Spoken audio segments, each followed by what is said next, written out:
할렐루야. 기도하겠습니다. 주님, 이승만의 분노에 대해서 나누고 있습니다. 오늘 3강입니다. 주님께서 함께해 주시고 도와주시옵소서. 이승만을 알고 또 이 대한민국의 미래를 또 그 설계대로 잘 운행할 수 있도록 도와주시옵소서. 예수님 기도드립니다. 아멘.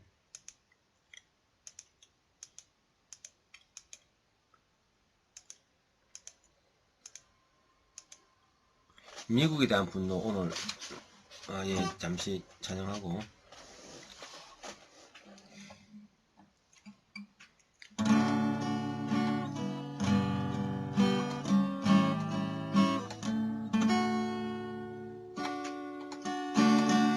내게 있는 야유가 주께 가져가 그 발 위에 입 맞추고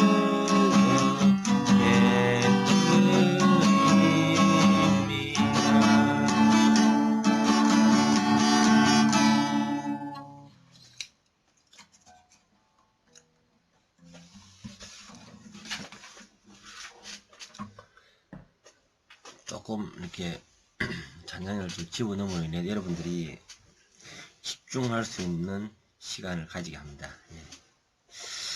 지난주에 공산주의에 대한 분노가 있다면 이번에는 미국에 대한 분노. 지금 뭐 좌파들이라든가 잘 모르는 사람들은 이승만이가 미국에 시키는 대로 하는 사람인 줄 알고 있습니다. 아닙니다. 미국을 두 손으로 쫌닥쫌닥거렸습니다. 한마디로 대한민국이 국가가 세워진 거는요, 대한민국 실력을 한 게 없습니다. 전 세계가 민족 자결주의의 분위기에 의해서 더군다나 히로시마의 원자 폭탄 같은 아주 무시무시한 미국의 공격으로 인해서 그 이후에 자연스럽게 우리나라가 해방을 얻은 겁니다. 그리고 실제적으로 대한민국이 행기였기 때문에 나라를 찾기 위해서 국제적으로 한 것이 인정을 받은 게 없기 때문에 미국과 소련의 영향으로 이렇게 신탁 통치를 받았죠.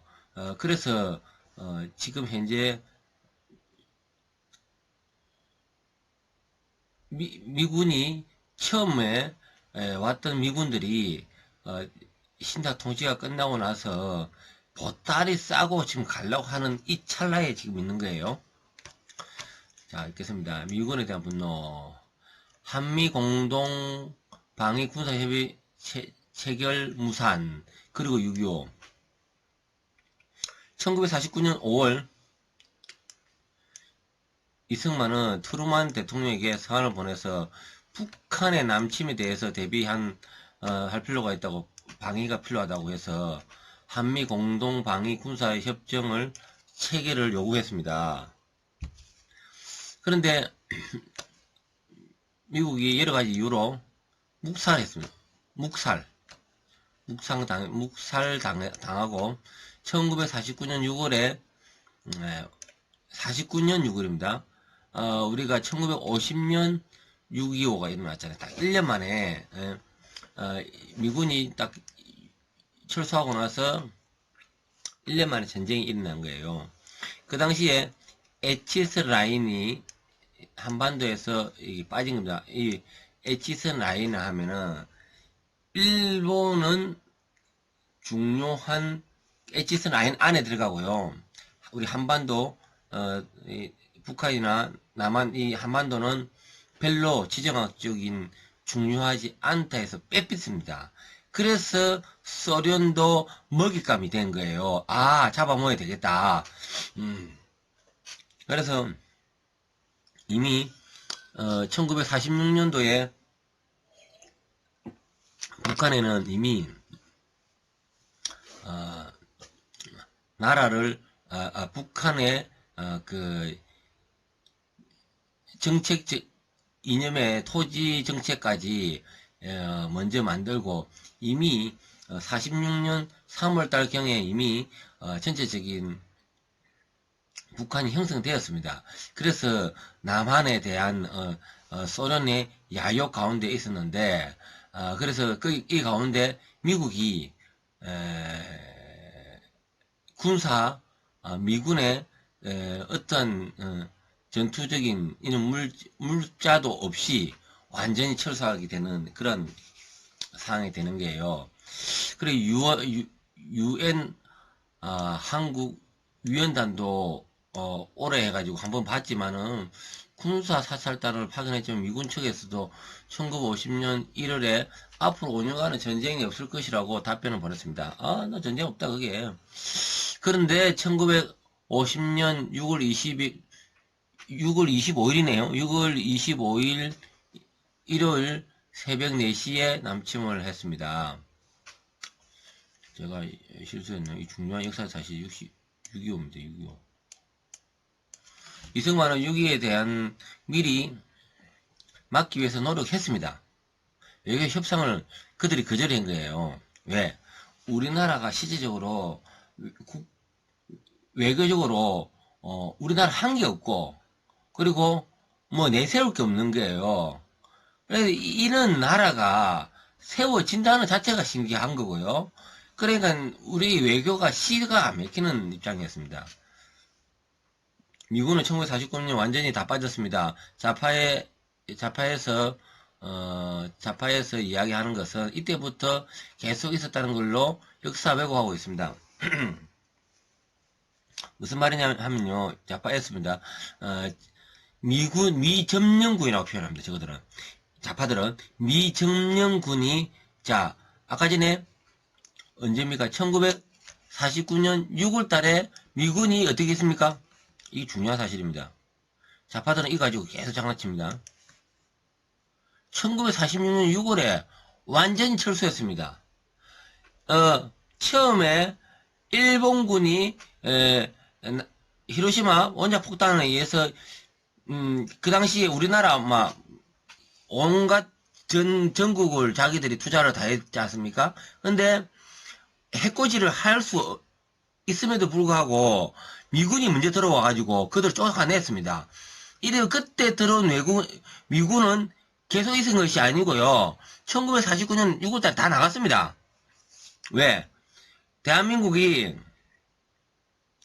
이 나라를 지킬 의지가 사실 별로 안 보였습니다. 뭐 사회주의를 한다, 공산주의를 한다. 이게 더 표가 많았거든요. 그 당시만 해도. 그래서 우리 이승만은 이렇게 군사적 미국하고 군사적 협조를 구해서는 이게 안 되고 나서 협조 체결이 무산이 되고 나서 바로 그해 6.25가 났고요. 그 다음 해에 철수하는 그 다음에 6.25가 났고요. 그리고 이때 다시 6.25 때 미군이 들어오는 겁니다. 6.25 이후에 들어온 그 미군이 지금이 남아 있는 겁니다. 자, 요 개념이 이해되죠? 그러니까 미군이 일본이 나간 다음에 계속 점령군으로 있은 게 아니고요. 49년 6월에 완전히 철수하고 나서 새롭게 6.25 이후에 미국이 들어왔다. 이 사실을 입력하시고, 왜냐면 이 좌파들은 이거가 장난쳐요. 미 점령군 어쩌고 아닙니다. 우리가 전쟁 나서 이제 해물 게 없고 전 세계로 사람들을 유행을 통해서 불러 들어가 있고 지금 우리나라가 그러한 막대한 도움을 받게 된 거예요. 한강교 폭파 사고.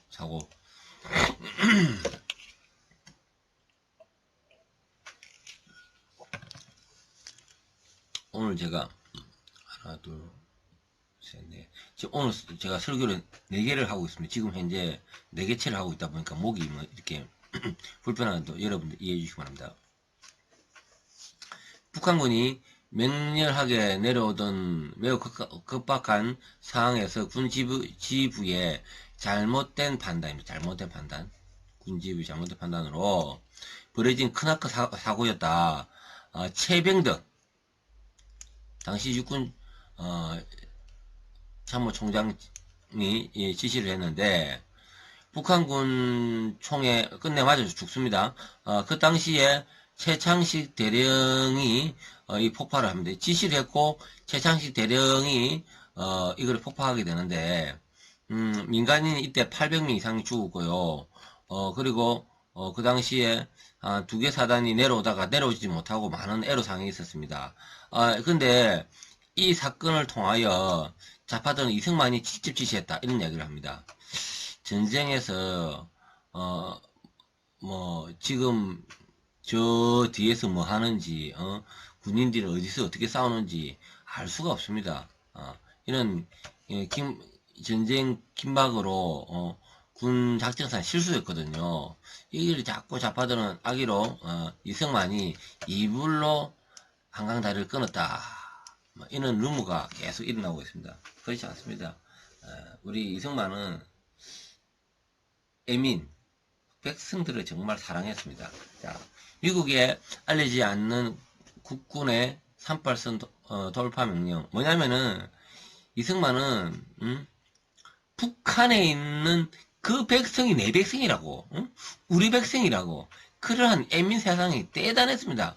그래서 이승만은 북진 통일 북한까지 어쨌든 이번 기회에 밀어붙여 가지고 왜냐면 미국은 전쟁을 확대하고 싶지 않았거든요. 그리고 또 소련과의 너무 마찰을 일으키는 것을 원치를 않았단 말입니다. 근데 어쨌든 간에 미국 알리지 않고 막 한발서 돌파했습니다. 대단합니다. 그래서 미국의 미국의 시켜서 하는 그런 하수인이 아니란 말입니다. 예. 38선을 돌파 명령을 내렸고요. 10월 7일에 유엔군도 38선을 넘었고요. 10월 10일에 원산, 10월 19일에 평양까지 수복을 했고 중공군이 개입을 했습니다. 이걸로 인해서 우리가 밀리게 됐죠. 38선까지 이제 밑으로까지 내려왔다 38선까지 올라가게 됩니다. 38선까지 이제 밀리게 되면서 이러면서 이제 38선이 실질적으로 끊어지는 상황이 됐습니다. 이승만은 북한 주민에 대한 자유를 안겨들고 싶은 애민하는 마음이 누구 못지 않았습니다. 저쪽에 어디죠? 원산인데 가가지고요. 또 백성들을 위해서 연설도 하고 그랬습니다. 빨리 나라를 찾아서 자유 대한민국으로 같이 살자고 그렇게 그런 마음이 돌아가시기 전까지 그 마음을 계속 가지고 있었을 거예요. 정말 북한까지 자유를 안겨주지 못한 이는 서글픔에 대한 것이 그 노인 이승만한테 있었단 말입니다. 정말 백성을 사랑했던 그러한 시대의 리더가입니다. 미국의 휴전 제안을 거부했습니다. 방공포로 석방이 약 3만 방공이 한 포로가 3만 명이 넘는데 3만 2천 명 정도 되는데 그 중에서 실질적으로 자기들의 의사대로 하지를 못하게 됐어요. 자기들은 북한에 가고 싶지 않는데 무조건 교환을 해야 되고 그렇게 함부로 풀어줄 수 없는 협정 포로 협정이 그런 내용인데 근데 우리 이승만은 욕을 들으면서까지 몰래 석방을 했습니다. 이 애민입니다. 애민. 참 백성을 사랑하고 백성을 이해하고 백성을 끌어안고 이랬습니다. 미국은 이승만의 요구인 한미 방위 조약 경제 원조를 약속하면서 휴전을 방해하지 않도록 약속을 받아냈습니다. 자, 이런 뒷부분에 한미방위조약, 견제원조 이런 것들이 실제적으로 그의 외교적 성과 상당하게 오늘날까지 이 한미방위조약으로 지금까지 미군이 있는 겁니다. 예. 1953년 6월 25일 이승만은 협상 동의 조건으로 한미동맹 체결을 요구를 했다. 빠른 기일 안에 한미동맹 상호 조약으로 2개 사단을 한반도 주둔시키고 국군 20개 사단의 무장에 필요한 군사 원조를 조건으로 제시했다. 그리고 장기간 원조와 2억 달러의 부응 원조 제공 또는 조건으로 요구하였다. 어쨌든 이승만은 참 이 가난한 나라지만은 미국을 쥐었다 놨다 하면서 이렇게 한민동맹을 쉽지 않은 한미동맹을 그 당시에 미국이 빨리 빠져나오고 싶었지만은 떠나고 싶고 또 더 이상 그 재정이 없어가지고 재원이 없어가지고 손을 끊고 싶었지만은 이런 이승만이가 끊임없이 외교에 협상 테이블에서 우위권으로 이렇게 조건을 만들어냈습니다. 참 이거로 인해서 우리가 시드머니가 되었고 이거로 인해서 우리나라가 그 설계도 가운데 단단히 질 수 있었던 그런 배경이 되겠습니다. 이 가운데 뭐 우리 박정희 대통령도 만드는 그 깃털 위에 살을 찌우게 한 거죠. 예. 가난의 분노는 좀 이따가 다시 할 수 있도록 하겠습니다. 예, 감사합니다.